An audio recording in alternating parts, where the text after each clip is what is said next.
Welcome to the Michelle Rempel-Garner podcast. Hello, fellow patriots. A special Calgary Stampede edition of the Michelle Rempel-Garner podcast.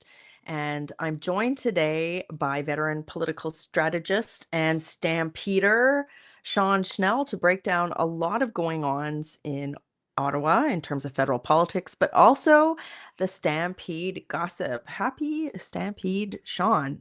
Are Happy you stampooped? Stampede to you. I think you've coined that phrase, stampooped. Yes. Stampooped. We're done. There's been a lot going on. Not quite done yet, but still more to go. It's been a good year. Great year. Things have been pretty busy.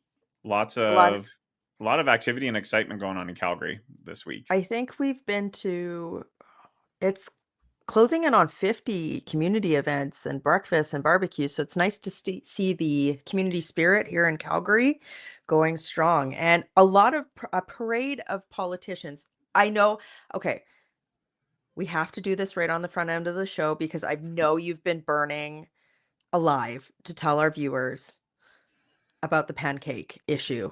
So do you want to introduce this clip, especially for people who are listening on audio?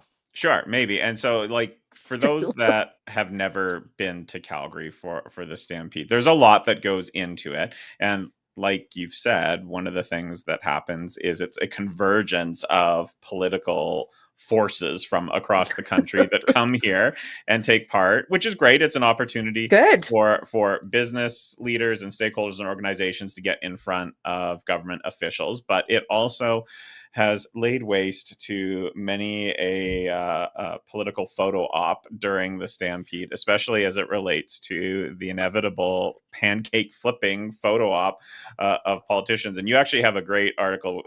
This has got to be 2 or 3 years old that you've done this now on your Substack that people should go check out, because this is not a new issue. This is not something that is new, but it's not unique to one political stripe. It's literally is not. Okay. If you are a politician, just don't flip pancakes. Like, if you don't know how to use a grill, if you've never flipped pancakes for 2 hours in a Stampede breakfast line, don't do it. And this is not unique to one political stripe, but we're going to show some footage here of exactly why, as a politician, if you're coming to Calgary Stampede for a photo op, this is not the photo op that you want. So here we go. Here is the Prime Minister, Mark Carney himself, trying to accomplish what others before him have not been able to at the Calgary Stampede. Oh, there you go. That's not it. Oh, man. That's not. I was better in Ottawa. There you go. You want me to flip? You want the big Ottawa flip?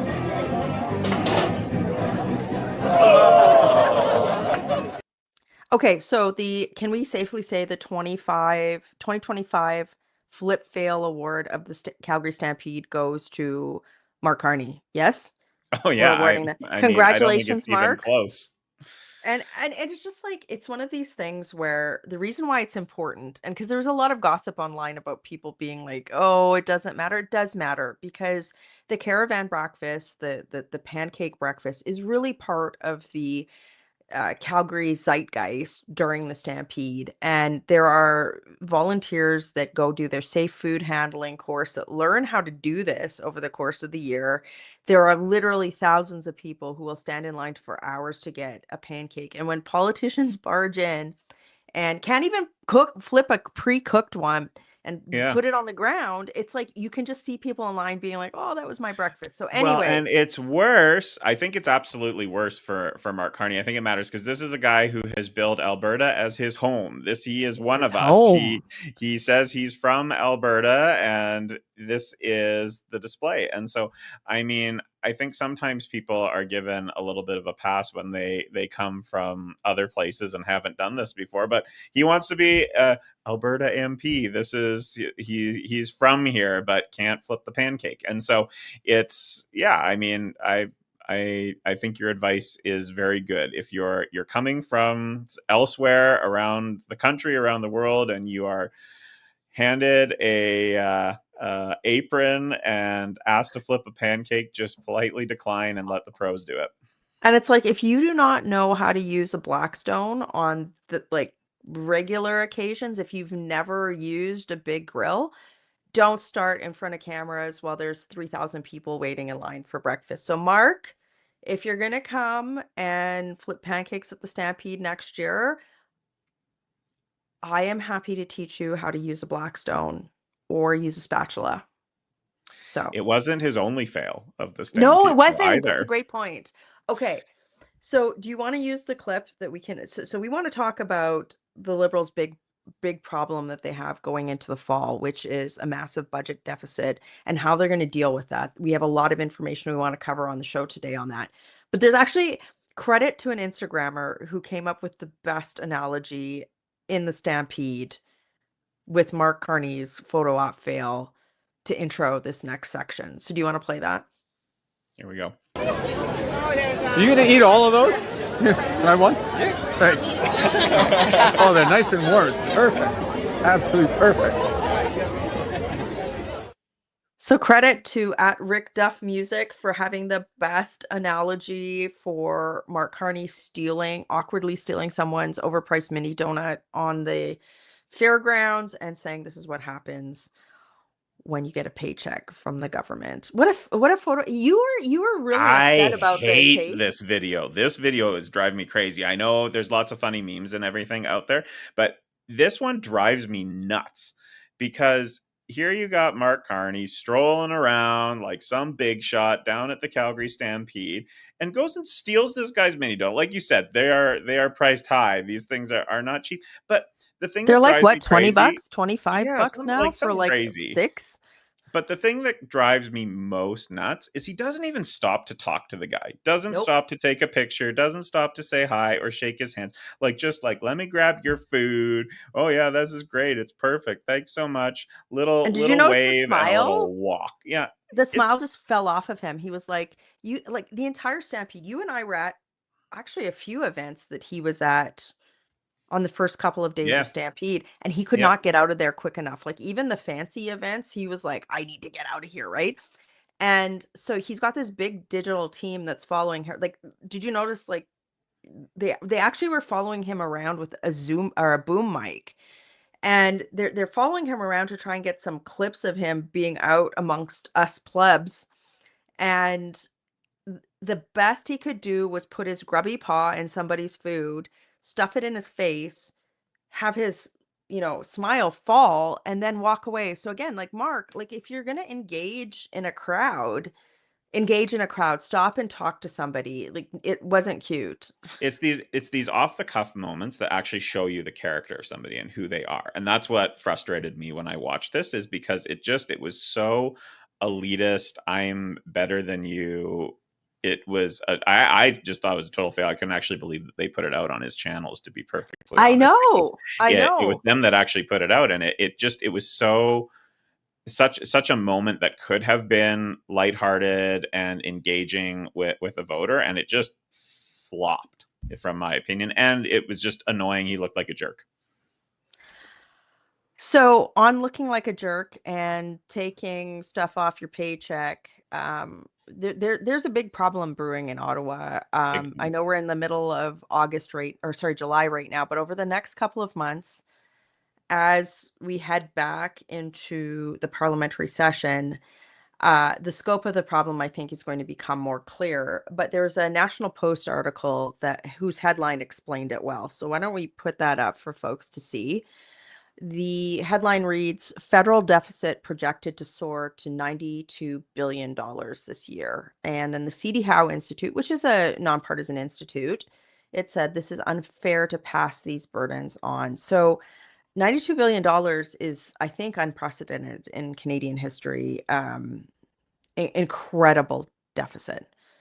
Well, this is massive projections that they are talking about here, and context is key on all of this. And so even just a number of months ago, you had all the drama that sort of led up to the resignation of Justin Trudeau and eventually the the installation as Mark Carney as leader of the party and prime minister, and all that went down with then finance minister Chrystia Freeland about the projected deficits and the concerns that were around there. She had these guardrails and looked like the projections Yep. would blow way past that, and so this even exceeds those It's numbers crazy. by a Does it double it? significant amount. It's not. I don't think it's quite double, but it's close. it's a lot bigger than what they were even talking about. And she resigned over these types of numbers, and here we are now.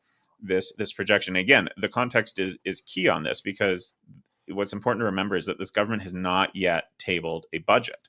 And so we are seeing these projections, we're seeing announcements, we're seeing all sorts of information being dumped out there that blow way past the projections that were previously being criticized, and no transparency whatsoever. Well, that's the thing. Like, so the headline that we just showed and talked about, it's based on CD House Institute's best projections on available data. And that Right. available data is like, it's minimal, right? Because Parliament hasn't been sitting. The Liberals prorogued Parliament. They went into the leadership. They went into an election. They didn't. Mark Carney did not table a budget this spring, and you know they're not allowing really the House to sit this summer, which we should be sitting this summer to go through these issues. And here we are. So it could even be worse. But nonetheless, we know it's going to be big. We know it's going to be in the neighborhood of 92 billion, maybe more. The question is, how are the Liberals going to pay for this deficit, right? Exactly. So we know that, you know, credit downgrades are a possible issue, which could increase the cost of our borrowing to date, our country's borrowing to date. But there are some signs on how they're going to address this, and none of them are good news for Canadians. So let's start. Where do you want to start? Do you want to start with them floating tax hikes? Yeah. Okay. So let's put this screenshot up. So this is a story that was in the Globe and Mail last week. And the headline reads, this is in the Globe and Mail. So, you know, it's not like it's a conservative news outlet. It says Canada should consider hiking the GST, other taxes to pay for defense spending boost. So this is clearly a trial balloon from the Liberal government to see how an increase in the GST would play among the public. How do you think an increase in the GST would play among the public, Sean? Well, poorly, and I can tell you exactly why. There's evidence of that, because they didn't talk about it during the recent They sure election. didn't. If it was going to be a popular or a attractive policy to put in the window for folks, you absolutely would have rolled it out or speculated about it during an election. And it certainly wasn't in their platform. It certainly wasn't anywhere as a part of the conversation. No. For Mark Carney or the Liberals. So this sort of, like you said, trial balloon that is coming out there, they know exactly what the reaction and feedback is going to be on this. And that's why they're tiptoeing these sorts of conversations out there, just to get a sense of exactly how bad it's going to be. And I can tell you that if they had thrown the idea of a tax hike or a GST tax hike out during the campaign, it absolutely would have been a topic of conversation, one that probably would have been discussed vigorously at the leaders' debate and amongst all the candidates across the country. And so there's a reason why they're rolling this out here now quietly in the midst of the summer, this sort of speculation about it, because they really don't want to talk about it with people, and they understand it will be not only unpopular, but actually really harmful to people as a party that claim to be concerned about the cost of living and affordability for people. This is the exact opposite as to what is necessary for people that are finding themselves having a hard time paying their 100%. bills. And that's the thing, is like an increase in the GST would raise the cost on basically everything for Canadians who are already struggling to make it meet. It must be opposed. And for those who might say, well, Michelle, it's just one article in the Globe and Mail, the Liberals have not shut this down. And the reality is that like a $92 billion deficit is something that they have to address. Like the Canadian economy can't sustain that type of spending from the government. It is completely unsustainable. So the question of how they are going to pay for it with taxes is a valid one. And the other thing is, before we go into the other side of the balance sheet, expenditures, it's also interesting to note that so Mark Carney, he had this digital services tax on the table. The Liberal government did. The Americans really balked at this because it would impact big streaming companies like Netflix. A lot of Canadians found it very unpopular, obviously, because Canadians are going to be paying for this. But my question as a parliamentarian was, did they book that revenue somewhere? And then when Great they question. walked it, so let's say that they had, I think it was somewhere in the neighborhood of $7 billion potentially. If the Liberals had booked that revenue somewhere, then they said, okay, then he walked it back and he's like, no, we're not going to do this. Got nothing out of it from the Americans, by the way, for walking it back. Is that $7 billion something else that we're going to have to account for? So I really do think that, like, this Globe and Mail article, I really do think was a trial balloon to test public reaction on an increase for the GST, which has to be opposed. Now, there is the other side of the balance sheet, which is expenditures. We know that the Liberal government, has had massive expenditure scandals, spending money on waste, consultants, highly suspect transactions. The Arrive Scam app, the Auditor General has said that their procurement process is fraught with major problems to the tune of billions and billions of dollars. So they have to cut expenses somewhere. But what's interesting is they started by declaring war on the public service. So there's a headline that it was in the National Post, I think, if you can pull that one up, where they're talking, here it is. It's Bloomberg, sorry. So the headline reads, Canadian government tells employees, public service employees, they may face job cuts as Mark Carney looks to trim spending. So, wow. The Liberal government's declaring war on the public service. That's interesting. How do you think that's going to go? About as well as a floated Do you GST think he tax hike knows? could go. Do you think Mark Carney knows what the public service is going to do to him by making that announcement? Yeah, I'm not sure. It's a good question, because this is not somebody who has a lot of political experience. I suspect that there are some within the cabinet that have an idea of how exactly this will go. But again, you have this announcement, or not announcement, but the speculation of an announcement coming out with respect Well, they sent to emails spending out. cuts. Yeah. They So sent emails there out is to changes public coming. service about There this. there are cuts coming, and we've seen signals from the government that they're looking for other cuts as well too. But again, these are the sorts of things that we used to litigate within an election, and we allowed Canadians to weigh in on how they wanted their government to act, whether there was a policy that they would implement or not. And to just, like, I mean, we're not that far away from the election. We're not that far down the road here. And to just several weeks later start to roll out these fairly massive pieces of policy that will have pretty large scale impacts on people's lives is interesting to see, because here you have a government that claimed one thing in the election and now appears to be doing the exact opposite here, or being prepared to do the exact opposite. But they literally said that. Like, so there is one very, very high profile example on this issue of a Liberal campaigning on this issue and then doing the exact opposite. And that is the new guy in Carleton, the riding that Conservative leader Pierre Poilievre once occupied. And this guy, I don't know if we have here it is. So he tweeted during the campaign. He said Pierre's plan would cut 100,000 public service jobs. No, Pierre definitely never said that. Over 10 years, at a time when we need all hands on deck to defend our country from Donald Trump's trade war. Carleton, you deserve better. Well, if this guy was fantasizing about dunking on Pierre Poilievre when he returns to the House in the fall, God willing, I mean, can you imagine? So this is literally like what? It's like a 2-month-old tweet. And now you've got Mark Carney coming out sending emails to the public service, or public service emails being circulated saying that jobs are going to be cut. This wasn't the Conservatives that said this. Now, the Conservatives we have been on top of things saying that the government has, the Liberals, they're the ones, like, let's be very clear here. The Liberals over the last 10 years expanded the size of government.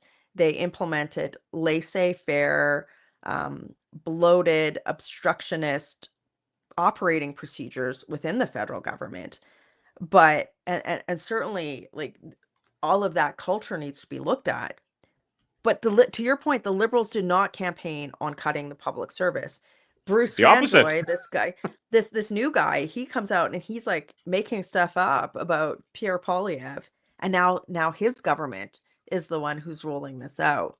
I mean, and the reason why it's important is because that riding has a lot of public servants in it, right? Yeah. So, how do you think this is going to go? Like, Well, and wait, poorly. just Yeah, go ahead. I'll just say one more thing. Sorry to interrupt. Just for you to comment, this isn't the first time in the last few weeks that Carney has put out a comment like this, right? Because he started by, there was that leaked article that came out of the PMO saying that he was going to fire senior public servants. Like, what do you make of this? Because to me, like, having been in cabinet, if you're going to address the public service, it has to be done with elegance and with political will. And I don't think the Liberals have shown that they have either. No, well, I think so. Your question, how do I think this is going to go? I think it's going to go very poorly, and I think it will go poorly for one reason. I believe that they have lied about this to everybody involved, to the public servants, to Canadians Yep. at large, because again, we're only 70 something days since the election here. Like, we're not far down the road here, and so this is not a situation where you can say circumstances have changed, that we have new information or whatever. We are days from an election where they said they weren't going to do these sorts of things, and worse, they lied and claimed that the Conservatives were going to implement these sorts of policies, and now they have turned around and done it. And they, like you said, they've not built any goodwill or trust with the public service. They have not put any sort of information out there to explain why these sorts of cuts or tax hikes are necessary, and what Canadians are going to get in exchange, what they could expect to see as far as impacts in service delivery or in the way that they are delivering service and programs to Canadians. So no information. Flip-flopping on the information that they did provide in an election. And then I've got another article here that we can put up here with respect to this same topic here. This is a CBC article that says Carney's cabinet asked to find ambitious savings ahead of the fall budget. And again, this just Good. continues to raise more questions as But to exactly what? Where? what and where. What and where are you talking about for cuts? Because that is certainly what they accused Poilievre and you Conservatives of during the election, is that Conservatives are going to come in and slash and burn. It was going to be like a fire sale across the board or whatever. And here now, we're seeing Carney put out this memo to ministers. And again, context is key in all this. So he's not provided cabinet mandate letters. Do you think we were? So we have no idea what they're actually supposed to be delivering. We have no budgets. We have no idea what our financials are. And now we're getting this memo saying they're supposed to find ambitious cuts without knowing exactly what these ministers are supposed to be accomplishing and delivering. And now we're left with sort of this question mark as to, are we seeing tax hikes? Are we going to see public service cuts? Are we seeing program cuts? What? Sorry, I interrupted. You had a question there. No, you're fine. I feel passionately about this, and I guess this is more of Absolutely. like an existential question, right? So Pierre Poilievre was fairly open about the need to rein in spending, right? And he Right. talked about specific areas in which a conservative government would do that. Consultants, some of the waste on, corporate graft, like misappropriations in procurement. He had a very concrete list. Do you think he was punished for just being honest about that? Whereas, like, because the Liberals, they were dishonest. They're like, oh no, the Conservatives are going to cut. We'd never cut. We're never going to do this. But now they're coming out, to your point, with no, like, do you think that, like, I don't know. It just It's a great like, was it question. bad? Was it bad politics on the part of the Conservative Party, to be honest? It's a good question. It's one that I think that conservatives need to grapple with a little bit here as we take stock of what's happened Now, over the last several months here. Because I like honesty as a yes, policy, you yeah. know. So and so I think it's important to think about, though, because here we're seeing a prime minister and a party that has done a 180 on all sorts of different policies, has just flat out lied on a number of others, and the question sort of becomes, does truth matter in these circumstances to the electorate, and if It's a great so, question. what will the punishment for the Liberals be in this? How are Canadians going to respond and hold them accountable in situations like this? And so I agree with you. I think truth does matter, and it has to matter. Do you But think so the does public, accountability. do you think the public service will punish Carney for this?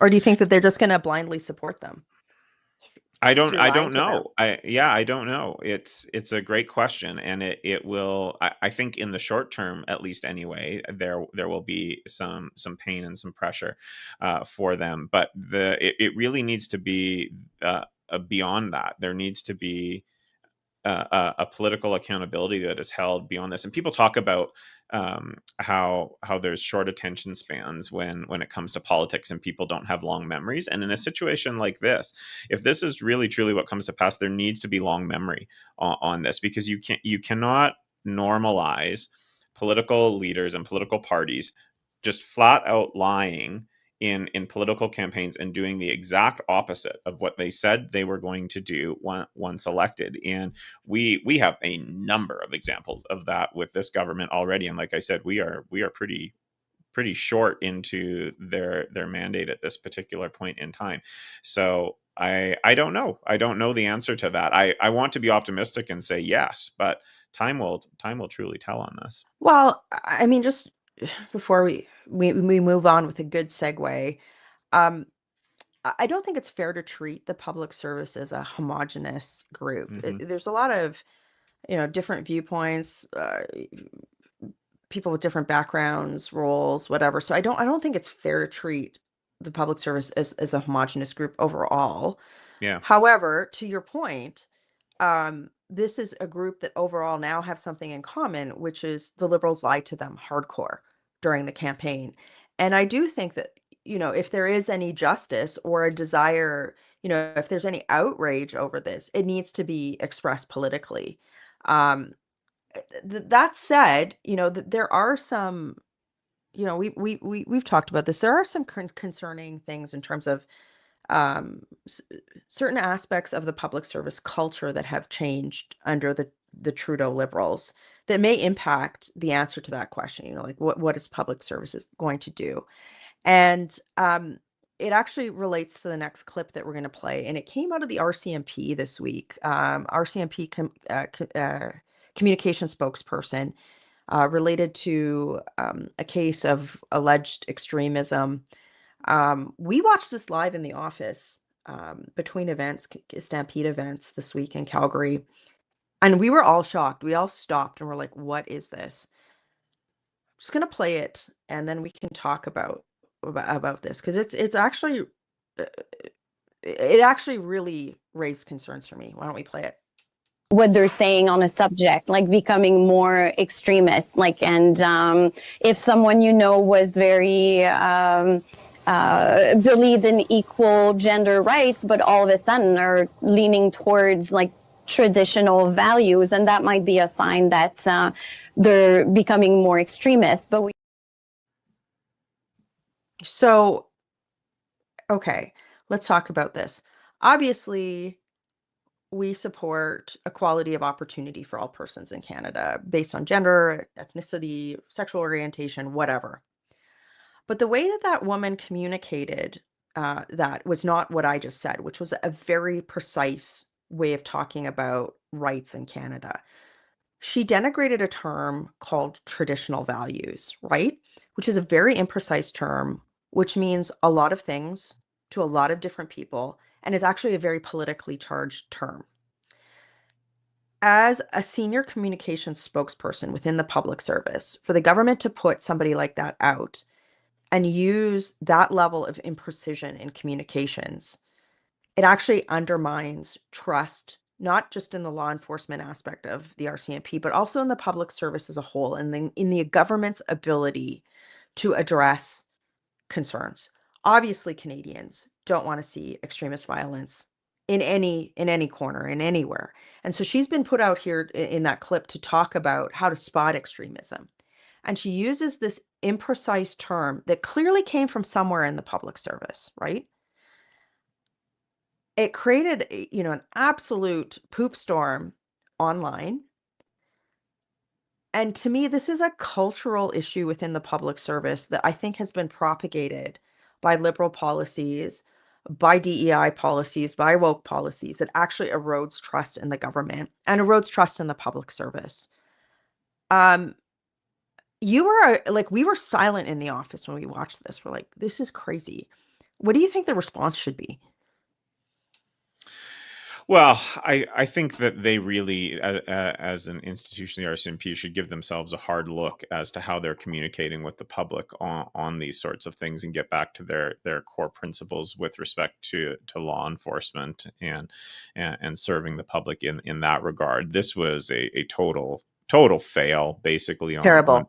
on every level from this spokesperson, and did nothing to actually help address the issue that they were supposedly trying to talk about, which is how to help Canadians spot extremism, like, which you rightly said is something that no Canadian wants to see happen. But yet here in this very short clip did nothing to actually help stop that issue or help anybody identify it, and instead, like you said, just help divide Canadians one against another. And I think that has been a hallmark of this particular Liberal government, whether it be under Carney or under Trudeau, of the last decade plus. Here is it's dividing Canadians into one camp or another, and so they really should just give themselves a look as to what's their core mandate, what are they trying to deliver, and get back to that, and leave the commentating and speculation to people that actually can deliver a precise message. Actually, I have your tweet on this. I think it was actually Yeah, I did. I think I said something to that effect, right? Particularly important for people that were wondering about this issue. Is, yeah, you said this sort of imprecision in comms is what leads to a lack of trust in law enforcement, and the RCMP would be best served to leave quasi punditry to academics and freelance writers and stick to the facts. And I hope there's some introspection on how poorly this interview landed.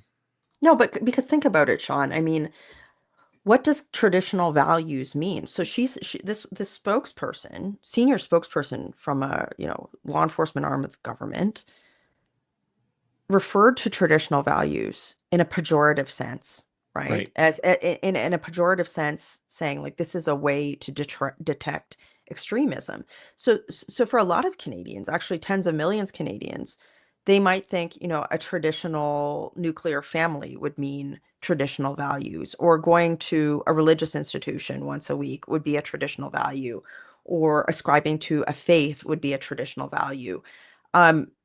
So what she did was open up the door to suggest that people, law-abiding Canadians who adhere to those sorts of principles are extremists. And I just, we have such a weak public safety minister. For those of you who don't follow Andrew Lawton's channel, he's a colleague of mine, but he had this great grilling of him about a month and a half ago in the House of Commons. This guy is way out of his depth. And this is, if I had been the minister, this woman would have been in my office and said, never again. No. I wouldn't even have, she never would have been out on TV with a message like that ahead of time. But just wow, what a dangerous fail. It's an institution, being the RCMP, that has had its fair share of controversy and concern over the last number of years, and so with that again in mind, as to where we find ourselves Exactly. Great point. watching this interview, is, have they not really learned anything at this point in time? And there's concerns about how they are perceived in the public and the public trust in this institution as a law enforcement agency. And then they come out and say stuff like this, and it further alienates individuals and Canadians as respect to the RCMP and how they perceive them out and about in the community. And that is the absolute opposite of what this organization should be doing. So yeah, I think that that public officials, spokespeople like this, should absolutely not freelance on national television when it comes to these sorts of issues, because there's too much at stake. I don't think she was freelancing, though. There's too much on, well, maybe not, but there's too much on the line for them to get these sorts of things wrong. And if this wasn't freelancing, if this is some sort of perspective that comes from higher up within the RCMP, within the institution, then we have larger problems at play. And like you said, the minister should be absolutely held accountable for such statements. Okay, we need to do like a rapid fire round of a bunch of other issues. Yeah, Because okay. there's a lot more to talk about and we're running out of time. Let's start with the fact that the NDP are broke. Yeah. So our friend and colleague, another strategist, Fred Delory, he wrote a piece this week talking about how the New Democratic Party are broke. And he went into a lot of detail. Essentially, they made choices not to be competitive in certain ridings, and that meant that a lot of their local campaigns didn't make the 10% threshold where Elections Canada will provide a rebate on campaign expenditures. So essentially they lost a lot of money. Too long didn't read it. That's what he was saying. He talked about how one of the NDP's key assets, they have a building in Centertown in Ottawa that they often use to leverage for campaign loans, that they might have to sell that. And also, since he wrote the piece, the NDP came out with their rules saying that anybody running for the leadership of their party now would have to raise $100,000, which is not a lot of money to raise, certainly not for a party that's broke. What do you make of this? I think where Fred was leading was that like the NDP could finally be done for, and that Canada could be in a permanent two-party American style state. What do you think of that? Yeah, is interesting analysis on Fred's part. I think it was well written. The takeaway about the various different ridings and how many ridings they perform so poorly and that they're not going to be getting their rebates back was particularly interesting. And so we haven't seen them file, as of I think today, we haven't seen them file their financials from 2024. So we don't know exactly what their position was going into the election. And we certainly saw that the NDP wasn't playing on the same level as the Liberals and the Conservatives with respect to Jagmeet Singh at that time. He was kind of in Ontario. They were using a bus and they didn't have a plane for a while there. And then it sort of ramped up as the campaign went on. So it will be interesting to see exactly how much they spent and what they spent it on for such disappointing election results. But the reality is that they are not going to be getting a significant portion of their financials back. And that will raise questions about their viability for the long term going forward. And if the other thing that plays into this is you can walk and chew gum at the same time as a political party to some extent, but if you are in that big a hole and you're in a financial position where your actual survival as a party is on the table, it is going to take away attention from what is going on in Ottawa. And so if they are focused on fundraising, if they are focused on like trying to sell a building and try to maintain assets and survive as a party, that takes their eye off the ball. It just simply does in Ottawa. And so the Liberals are going to be watching this. that sort of comes into the why does this matter to people that are listening to us here today, is because when you don't have an effective opposition, it allows the government to get away with things. And so it just underscores the importance for what the Conservatives are doing as far as an opposition party in Ottawa, making sure that they are preventing the Liberals from capitalizing on perhaps the misfortunes of the NDP, and what a disastrous position they find themselves in.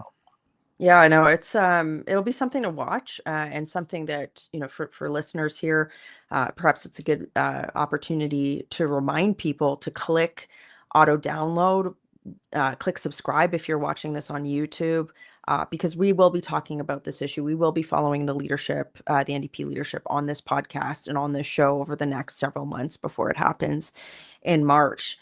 One a person who did not seem to be worried about finding money and finding money within tax dollars for seemingly partisan purposes was Mark Carney.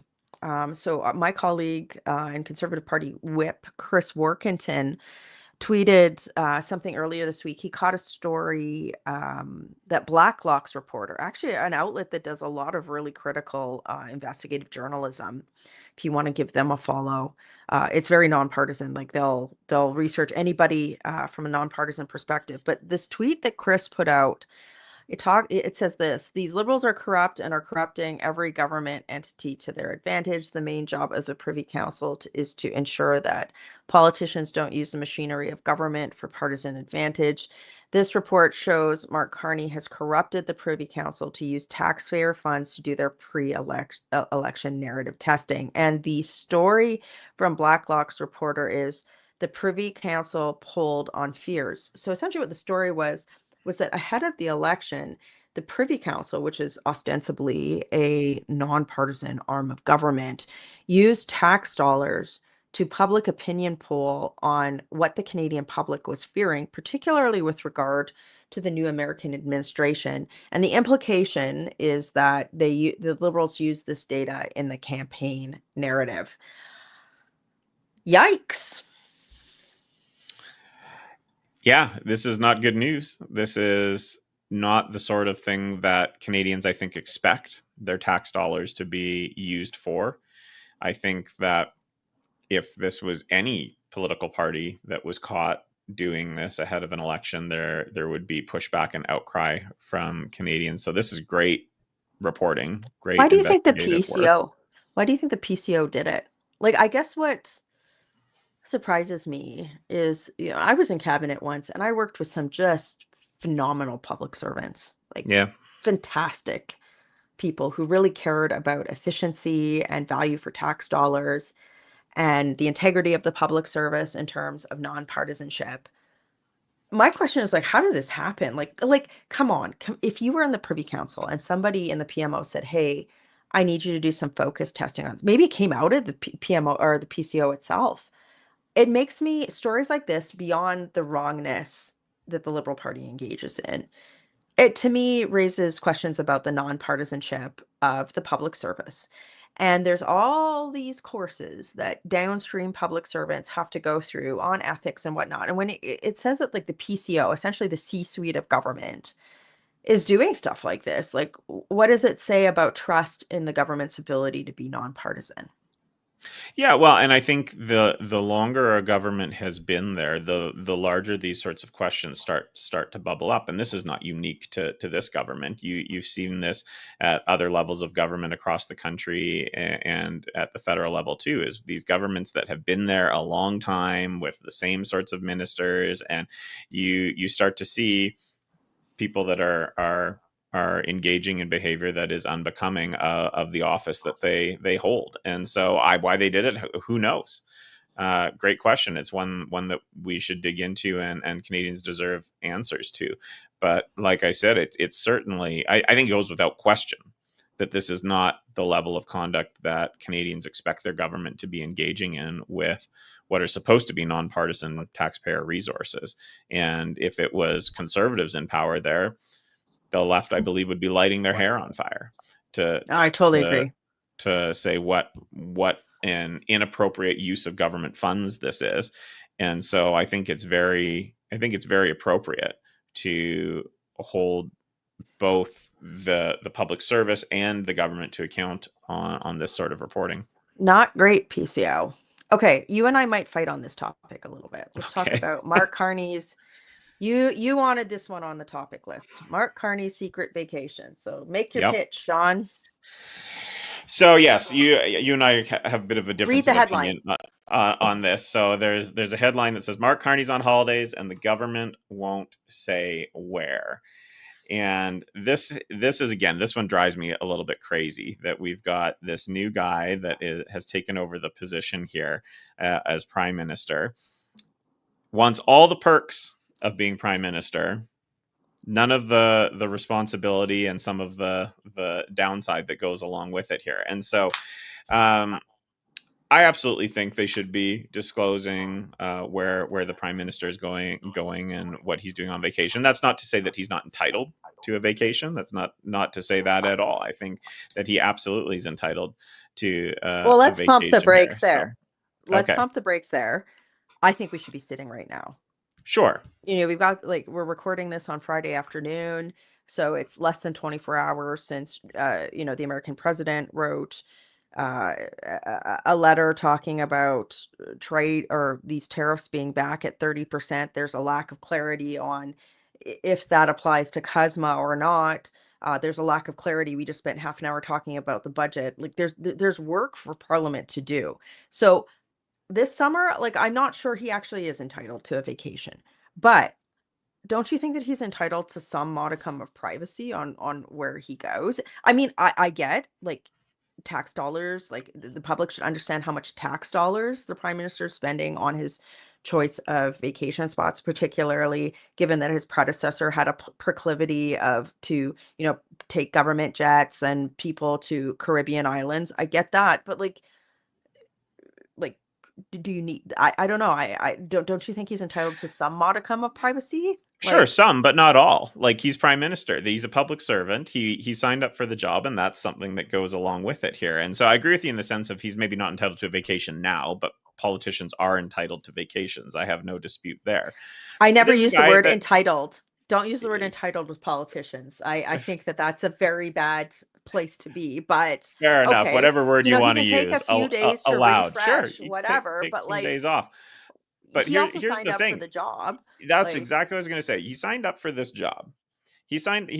Nobody forced him into this. And like you said, there has been a lot of problems with the last guy when it came to his vacations as to where he was going, what he was doing, and how much he was spending. I'm not asking for a detailed itinerary readout of what time he's going down to the pool and whether he's playing tennis or pickleball at 2:00 or whatever. But I think the Canadian public is owed some level of explanation as to where this guy, who is fairly new on the job, is going on vacation, so that they can determine whether they think it's an appropriate use of their dollars or not, because there's tax dollars involved with the security and the transportation and whatnot.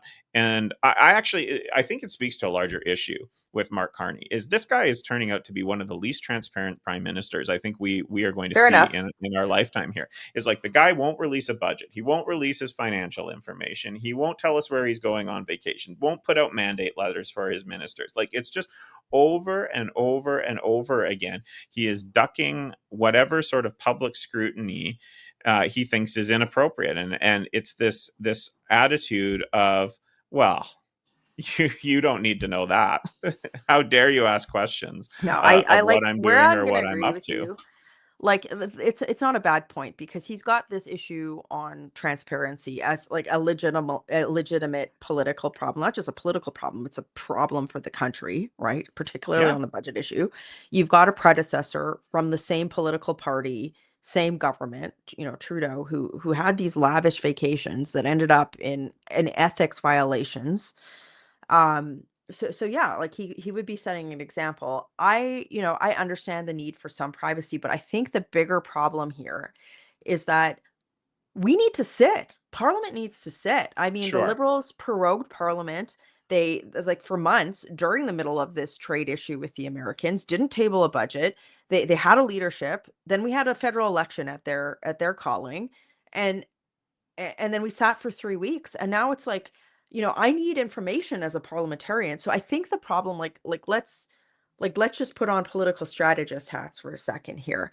If I was giving him advice, I'd be like, why are you highlighting your vacation by a lack of transparency when nobody wants you on vacation right now? You campaigned, he literally campaigned on solving these problems. That was his whole pitch to the Yep. public. And I was like, sorry, guys, gots to go. Like, to me, that's more the narrative problem for him politically. But again, like, I just, I'm going to give him the benefit of the doubt on privacy, but your points on transparency with him are good ones. And I also just think we need to be sitting, right? Like, we need to be sitting. Well, It's and so political strategist hat on too. The reality is it's going to come out where he went anyway. Yeah, fair enough. Because they're going there are processes and ways for us to see how the expenses were made and what was spent where. And so it's an unnecessary fail as a political strategist to say, like, in politics we say fail fast, right? And like, this isn't a massive scandal. It, I guess, depends on where he went and how much it cost, but fair enough, we don't know. The bottom line is, like, at some point it's going to come out, so why not just disclose it on the front end? But I take your points as well. I mean, just in closing on this segment, and maybe something for our next podcast, he's got like, you can tell he doesn't have a lot of political staff around him. He doesn't have people giving him advice, and I'm not talking about this just in terms of political sausage making or partisanship. I'm talking about political advice from the perspective of being able to understand how an everyday Canadian like you or I would perceive his actions, and then translating that into political action on his part, right? Like, it's sort of like, where I'll agree with you is like the arrogance of being like, well, you don't need to know, plebes. It does reinforce a message, and it's clear to me he doesn't have, the best staff around him giving him that advice. Let's move on because we're nearing the end of the show here.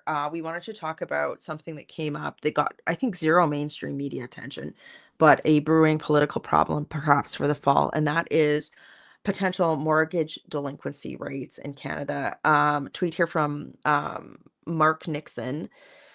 A tweet thread about how mortgage delinquency rates are increasing, but also from the fact that, and there was a few other people tweeting about this week, that there's a potential issue with people, millennials particularly, who bought houses during high price times over the last 5 years, had their parents or the boomer generation co-sign for them.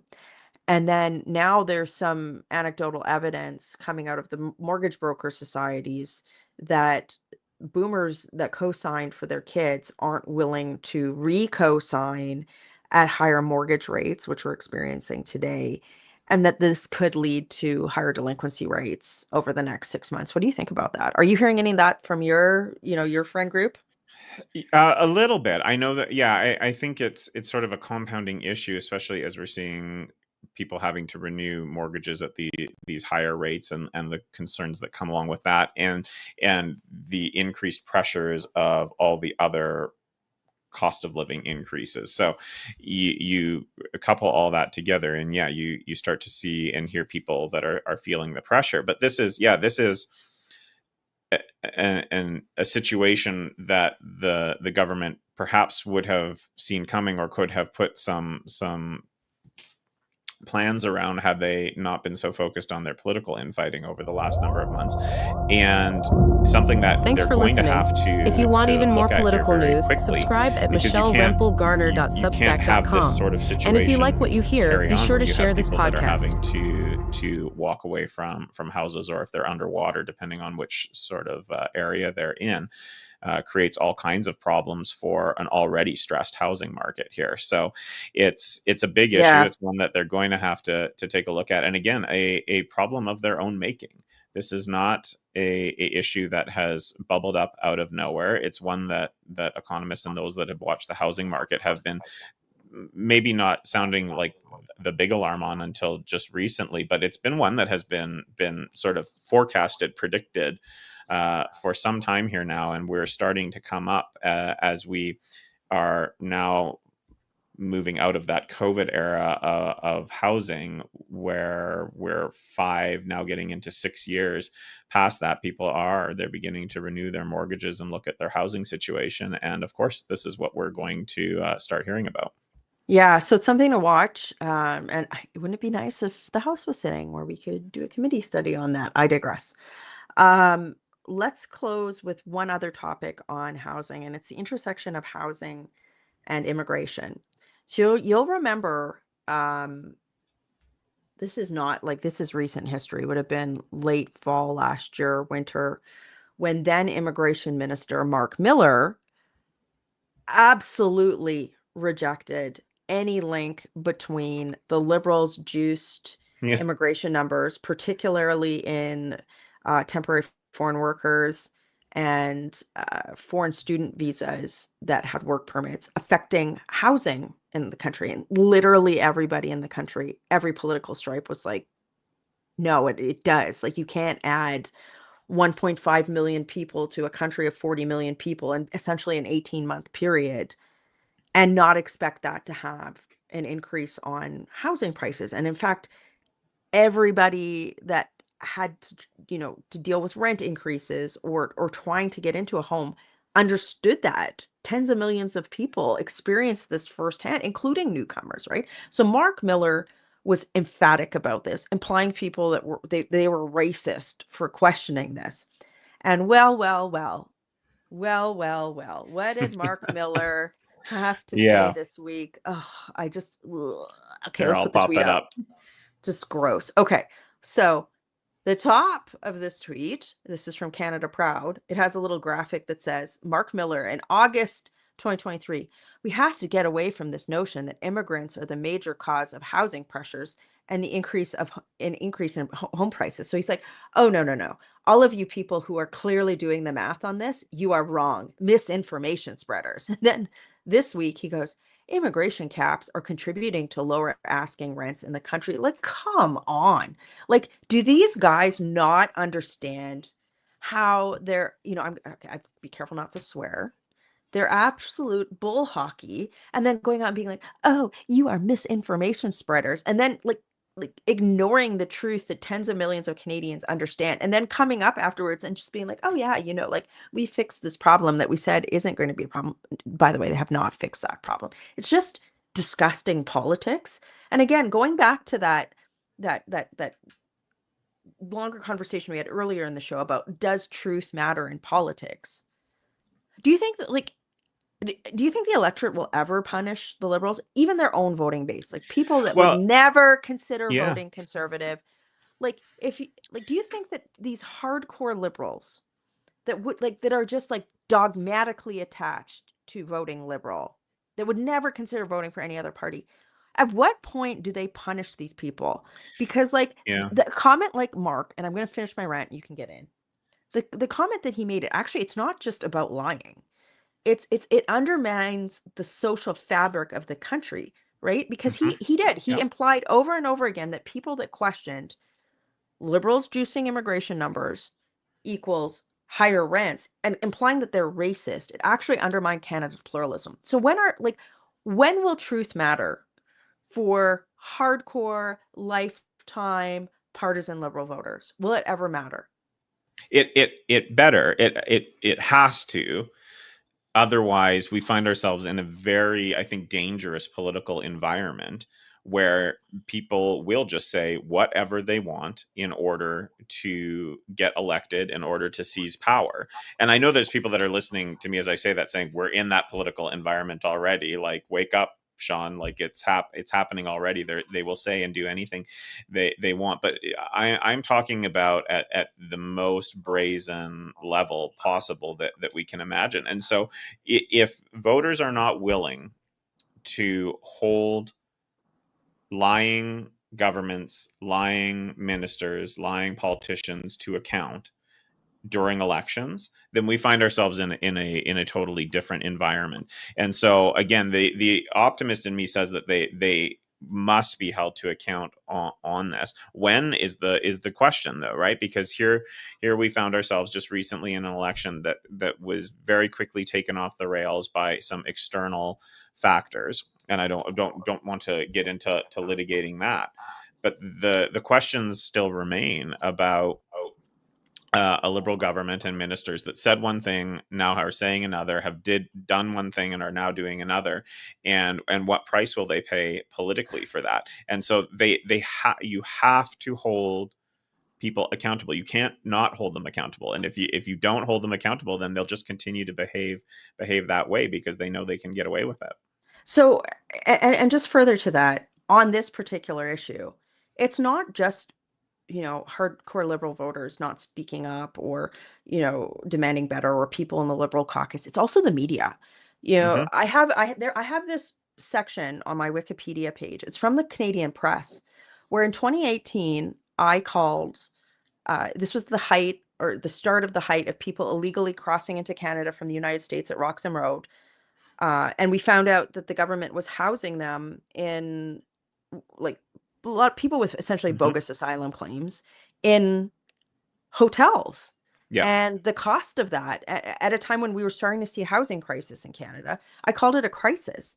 And the Canadian Press did this big quote unquote fact check. And they're like, and they brought in partisans to build a case that I was that this wasn't true, but it was true. It was Yeah. objectively true, and I mean, like, the evidence bears true today. There's a crisis in housing people who have claimed asylums, that have backlog asylum claims. It is exacerbating the housing crisis in Canada. It is objectively true, and yet you have these, like this to me was a very partisan hit job by an organization that's trying to claim nonpartisanship and non-bias in journalism when it's clearly biased.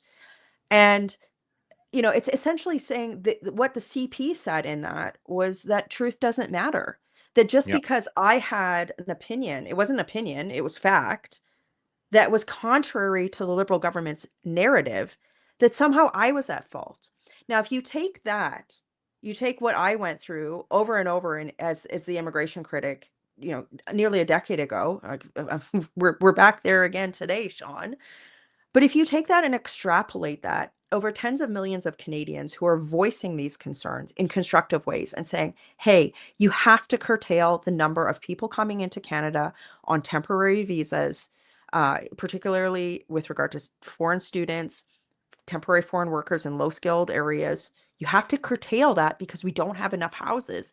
When you've got media outlets saying, oh, that's misinformation, that's wrong, that's a baloney, it's a baloney meter. And you have Liberal ministers saying you're racist if you say that. That is where you get public dissent, violence, loss of trust in government institutions. And it is so profoundly wrong. So I hope that truth matters. I hope that we're at a juncture after 10 years of Liberal government in the Canadian public where there will be even some partisans in the mainstream media that will listen to this and go, I was wrong, and I have abused my position as a journalist. We haven't even talked about the CBC and some of the whistleblowing that happened this week with a former, maybe current employee. But there is a loss of objectivity in politics and in the media that conservatives and people who have viewpoints or fact, when we hold the government to account on a position that is contravail or counter to the government's prevailing line, when they call that misinformation, when it's just doing our job, that is how democracy's eroded. And to me, like Mark Miller's tweet there, like the not even owning up to, taking a beat and going, I shouldn't have done this, man. Yeah, and so I think just the closing thought on that is it's important for people to make sure that they're engaging in different places to make sure that they're getting information out there. That's why it's important that people are auto downloading and getting this podcast. It's important why they should be signed up to places like your Substack in order to get that information, and then making sure that they are sharing that within their friends and family Yes. circle as well too, so that the information that they are getting is being checked by others that have different perhaps perspective, or are putting actual facts out there like you're talking about that undermine or counter what the government's narrative might be on these sorts of topics. So it's important that people are engaging. I'm glad that people that are listening to us here have made it through the podcast here today. But it's important to make sure that they get it out to others in their networks as well too, because that is really how we counter this sort of an approach on this attack on truth and free speech, is to make sure that other people are engaging in the conversation with other sources as well. And with that, we have got to get back out onto the evening community event circuit of the Calgary Stampede. So thanks to all of you who've listened and tuned in. Please click subscribe and click auto download if you are watching, if you are listening to this on Apple Podcasts, on Spotify, and wherever else you might get your podcast from. Working hard for you in Calgary. Have a great day. Thanks for listening. If you want even more political news, subscribe at michellerempelgarner.substack.com. And if you like what you hear, be sure to share this podcast.